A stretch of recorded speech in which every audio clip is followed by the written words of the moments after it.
So taking a look at that practice worksheet, number 3 says this. So let's see, we want to create a 0 on one side, so let's add this piece to the other.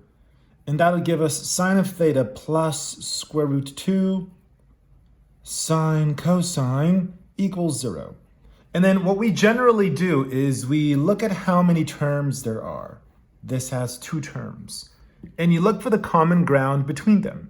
Here they both have a sine of theta. So that common factor we take out to the front. And then left-hand side would be this. We'd be left with 1 plus square root 2 cosine theta. Plus because it's plus there. And 1 because sine had a coefficient of 1. And if you divide out a sine, you're still left with the 1, sort of as a placeholder. Now, this here is parentheses. This times this is that, which is 0. So maybe one of these is 0 or maybe both. So for that reason, you set each factor equal to 0 and you solve. So we have 2 separate equations. So let's think of this one here. Remember that on the unit circle, sine is like the y-coordinate in a sense, right? And you identify the locations on the unit circle where the y-coordinate is 0. That happens here and here because these y-coordinates are 0. So that means that the angle theta in radians, 0 and pi. So this little equation here, we discover that theta, 0, theta is pi. Because at 0 and at pi, you have y-coordinates of 0, which is what we want because the y is just sine, right? Sine of theta is y. So we get these 2 answers. From here, from this equation, subtract the 1. And when you divide by square root 2, these are gone. Let me just write it down here. When you divide by square root 2, it'll be square root 2 over 2 negative. If you type that into your calculator, right? You type this into a calculator, negative 1 over square root 2. It'll say cosine of theta equals negative square root 2 over 2. But of course, we understand that cosine just means the x-coordinate. So where on the unit circle do you see an x-coordinate, which is cosine, that says this? I see that taking place here and here. And those radians would be this, 3 pi over 4 and 5 pi over 4. 3 pi over 4 and 5 pi over 4. So pardon the small typos there. Right there, it's kind of sloppy. But there it is. So for this problem 3, the complete solution set would be the union of the answers from the 2 smaller equations that we discovered. Here we are, final answer.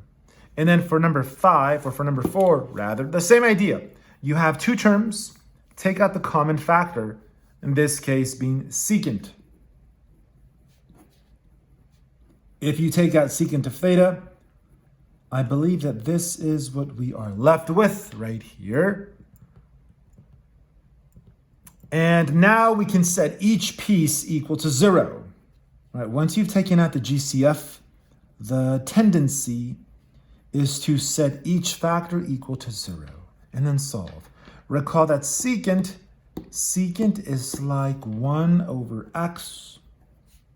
We have 2 smaller equations. And look at how this is actually impossible. 1 divided by a number becoming 0, that cannot be the case, right? Not if x is anything like a regular number. Like 1 divided by what turns it into 0? Well, that cannot happen with regular finite numbers. So this portion would have no solution. So unfortunately, this equation gave us no information. Maybe this one does. Subtract this to this side. And then divide both sides by 3. Gone. And then we have cosecant theta equals negative 2 square root 3 over 3. But cosecant can best be interpreted as 1 over y. If you look at your cheat sheet.